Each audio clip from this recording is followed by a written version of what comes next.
Siapa yang gak kesel udah capek-capek kabur dari polisi, ngumpet di dalam goa di tengah hutan selama 14 tahun.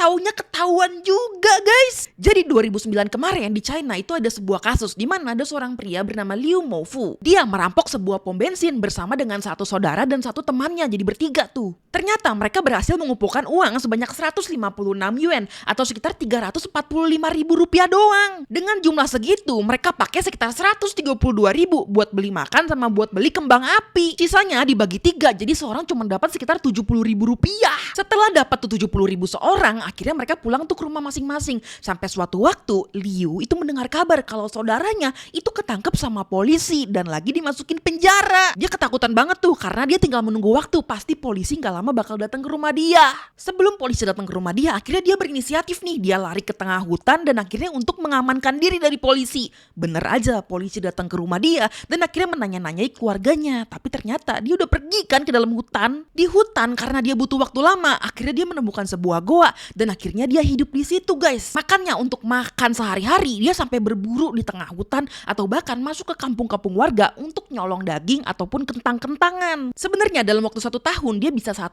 kali untuk balik ke rumah. Pokoknya dalam keadaan desa itu yang sepi. Pokoknya pas lagi ada perayaan-perayaan besar tuh ketika warga-warga pada ngumpul di tempat lain. Setelah itu dia balik lagi ke tengah hutan untuk tinggal di dalam goa. Dia belum berani bener-bener pulang karena polisi masih sering datang ke rumahnya untuk menanyai dia itu di mana sekarang. Kelamaan di hutan sampai akhirnya total dia udah 14 tahun ada di dalam goa tersebut. Dia sampai melewatkan momen-momen penting sampai bapaknya meninggal dia nggak datang, anaknya nikah dia nggak datang, dan cucunya lahir dia juga nggak ada. Akhirnya Februari 2023 kemarin dia ngerasa kayaknya gue udah kelamaan di dalam goa, kayaknya gue keluar aja deh. Akhirnya dia bener-bener menyerahkan dirinya ke kepolisian, tapi ternyata polisi masih menghukum dia sebanyak 10 tahun sampai akhirnya total ya dia 24 tahun tuh. Dia nyesel banget karena kalau misalkan dia udah masuk penjara dari awal, dia udah keluar dari lama banget guys.